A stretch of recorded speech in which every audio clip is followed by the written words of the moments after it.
What is up YouTube? It's Kingfisher745 and I'm here with something different video-wise, at least for this channel. This is the online card game Hearthstone. It's incredibly popular and I'm sure most of you have heard of it or possibly have even played it yourself. But for those of you who aren't familiar, this is an online card game. To be more specific, it's played exactly how you would play a collectible card game or trading card game, often abbreviated as CCG or TCG. However, there's no trading in this game, and as far as collecting, I suppose it could be argued either way. But since it's just played online, there's no physical copies of these cards, so you would be collecting them virtually. Anyways, what we do have is a very addictive, competitive, fun to play, ever updating and expanding free to begin card game. And yes, if you want to, it can be completely free to play, period. Now, in addition to being an extremely fun to play card game, you're also going to get exposed to the world of World of Warcraft. Besides head-to-head play, there's adventure mode, and in this you're going to be taking on some of the most famous bosses from WoW. Along the way, you're going to be treated to some of the best voice acting you're going to hear in any game, especially an online card game. Welcome to Blackrock Mountain, my home. Your home? I will fry you, dragon! Ah, please. You know what? You should make a visit to the Molten Core. I think Ragnaros has overstayed his welcome. Be my guest, insect! Alright, well, Ragnaros was never very nice to adventurers. But what you just witnessed was the introduction to the brand new expansion, Blackrock Mountain. This is a new addition to the solo adventure mode, where you not only take on famous bosses from Warcraft, but you can also earn yourself powerful new cards. You do this by completing what are referred to as wings. With a new encounter like this, each week a new wing will open up. Each wing will consist of a normal mode, where you can fight bosses and earn cards. Class challenges which unlock after you defeat the normal bosses, and these grant class specific rewards, plus a heroic mode which offers truly difficult encounters. And those are just for the sheer challenge of it. Now, this expansion and wing that you're looking at just became available on April 2nd, so it is very new. The very first wing is going to be Blackrock Depths, so that's the one that we're going to be taking on today. Molten Core will open week 2, Blackrock Spire week 3, and so on. So let's go ahead and unlock this and then we can begin our adventure. By the way, these expansions can either be purchased with real money, or they can be unlocked with gold that you earn in-game. And right away, as soon as we begin, we can see all the rewards that we can earn from this wing. So first there's the Grim Patron. It's a 5-cost rare. By the way, you can tell rarity by the crystal in the middle. So blue equals rare. But the Grim Patron is a 3/3, 3 attack, 3 health, that says whenever this minion survives damage, summon another Grim Patron. So that's a character or minion card. Next we have a spell, Gang Up. It's a 2-cost card, and it has a white gem, so it's common. This one says to choose a minion and shuffle 3 copies of it into your deck. So that's actually a pretty awesome card. Normally you can actually only have 2 copies of any one card in your deck, but that goes along with basic gameplay and deck construction. Now, if there are people who would like for me to make a basic strategy and gameplay video, then I could do that, but the game does do a great job of teaching you itself. But as far as this one, since we want to move on and get the first boss down, I'm just going to continue on with it. Don't worry, because as we defeat the bosses, we're going to unlock all of those cards. So we'll be seeing them again, and hopefully if they're good enough, we'll be putting them in decks. Now, as we begin a new encounter, we're going to get exposed to some more of that amazing voice acting. So let's go ahead and sit back and listen. The Dark Iron Dwarves are enslaved by Ragnaros. Fight through them to reach the Fire Lord. Alright, you heard the man. Or well, he's actually a dragon. But I'm sure we'll see more of him later. For now, we have to go into the Grim Guzzler and take on this boss.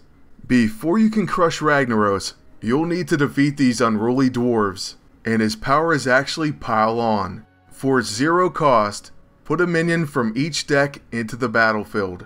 So that's actually going to help both of us out. So what I would recommend is go ahead and make a deck where you have huge cost minions. He's going to put one out on each of his turns, and so you'll get them for free. I'm using a priest because if I don't have to worry about putting out minions, then I'm just going to save my mana crystals for restoring health and casting spells. At least that's the plan. Welcome to the Grim Puzzler. Okay, so the official name of this boss is Coren Direbrew. And since he's hopefully going to put out Kel'Thuzad for us, we're going to go ahead and replace that card. Alright, not bad for a starting hand. We have exactly what we wanted, spells, and almost entirely free. Everyone! Ha ha! Looky now, we've got a guest. Okay, well at least he referred to us as a guest. But now, since we have only spells in our hand, we're going to go ahead and pass our turn. Hopefully when he uses his ability, he'll put out someone powerful for us. Essentially, he'll be helping us out. Awesome, right away he gives us our 8/8 Mountain Giant. So he only got a 4/4 out of it. Right now I'm going to go ahead and tell you, in hindsight, I should have just went straight face. And what I mean by that is I just should have attacked the boss. This thing could have been over very fast. Instead, I was overthinking things and just trying to control him. Just attacking the boss for 8 damage right off the bat would have been much better. Especially once you find out that he has ways to destroy damaged minions. So for those of you familiar with this game, he actually does have warrior cards. This will help him to control your side of the board.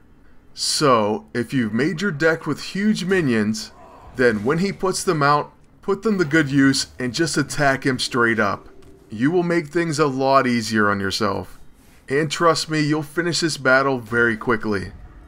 Well, that is unless he gets crazier attack minions. So I suppose it does come down to luck in a way. Still, we have ways to deal with them, including Shadow Word Death. That spell destroys a minion with an attack of 5 or more. So now we can go ahead and put in a big hit of 11 on the boss.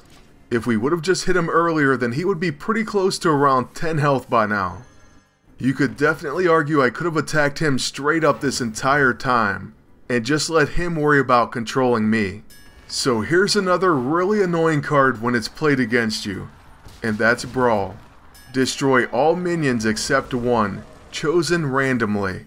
And of course, it chose his. So yeah, I definitely wasn't happy that 3 pretty solid minions got destroyed.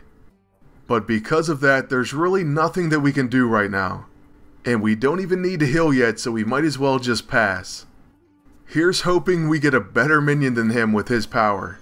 Okay, so he gets a 7/7 with Divine Shield. So that means you have to hit it once to destroy it, and then still do 7 damage. Basically the first hit is taken by the shield, but he dealt 1 damage to his own character just to increase its attack. That's a pretty dumb move, because you do not want to get rid of Divine Shield if you can help it. That's the only reason that my minion who has Taunt is still alive. But just to explain what Taunt does, it forces an enemy to attack it before they can hit your hero. Since it's still going to take a hit for me, I'm just going to attack their boss for 4, and that'll be that. Or well, that's what I should have done, but I tried to take out the injured 7/2 Ogre, but his power procced, making me attack a random enemy, so I end up hitting the boss anyways. It's getting pretty crazy, I have to admit. Mistress Nagmara, I think our friend was like a dream. Well, that wasn't nice. He just got free damage on every one of my characters. The good news is we're going to be able to get this card, so I can at least look forward to that. And the other good news is that Gruul is still alive and he's at an 8 attack. Now I freely admit I have been playing this very slowly, and it hasn't changed just yet. In fact, I'm going to attack that 4/3 with Gruul, and then I'm going to heal him back up to full health. Why I'm doing it this way, I have no idea. But we can use our ability and the Circle of Healing, and now we're at 8/8. Then I can double a minion's health and make him 8/16. He's only going to get stronger every turn, so as long as they don't kill him, he's going to easily win this match. Normally though, he would be killed almost immediately. So don't think you're going to get away with this, especially when playing another player. Okay, and there's another new card which is overpowered. 4 1/1 dwarves with taunt for only 3 mana. Still, I'm pretty excited because we can now play Kel'Thuzad, and what his card says is at the end of each turn, summon all friendly minions that died this turn. That means now if they do manage to kill Gruul, he will come back. Not quite as strong, but at least he will come out. Plus, now that he's using Pile On, we get Ragnaros. But seriously, right away he uses Brawl. This is going to destroy all minions except one. And since he has this special card, it's guaranteed to be him. That could not have gone any worse for me. I had an incredible setup and it was all wiped away. Well, now that we have to regroup, I'm going to go ahead and play Toshli, and that will give us a spare part. A spare part is basically like a little small buff card, and this is actually what it gives us. A Rusty Horn, give a minion taunt, so that's going to at least help us out. By the way, we're still at 30 health, so we have nothing to worry about. Even with his minions growing, I'm not worried. Oh, now you're in trouble. Phalanx, get him. Okay, well he does have another execute, so that's not great. But we do get a spare part when Toshli dies. Then he does a foolish move and injures my cleric. Her ability says when a minion's healed, you get to draw a card. Now that she's injured, I can heal her, and well, I think you get it. So let's see what we draw and then we'll try to set up something big. We're actually getting another Divine Spirit, so we can double a minion's health. Let's go ahead and play a 7/7 with Divine Shield, and that's a great candidate for that card. Then we'll go ahead and attack the boss for 3. That's going to be it for this turn, but next turn, unless they take out our tank, I'm pretty sure we're going to win. You know what, and let's face it, the AI isn't the smartest. I highly doubt they know about our secret plan. Oh, and they just sealed their own fate because they put out a taunt minion and one that has Divine Shield. So she's going to take most of their attacks. Then just watch this. On our next turn, we're going to double our minion's health. So our tank becomes a 7/14. After this, we have another awesome combo card, Inner Fire. This card says change a minion's attack to be equal to its health. This means we can end it with our 14/14 tank.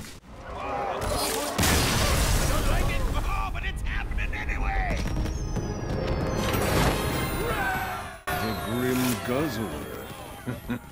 I'll draw.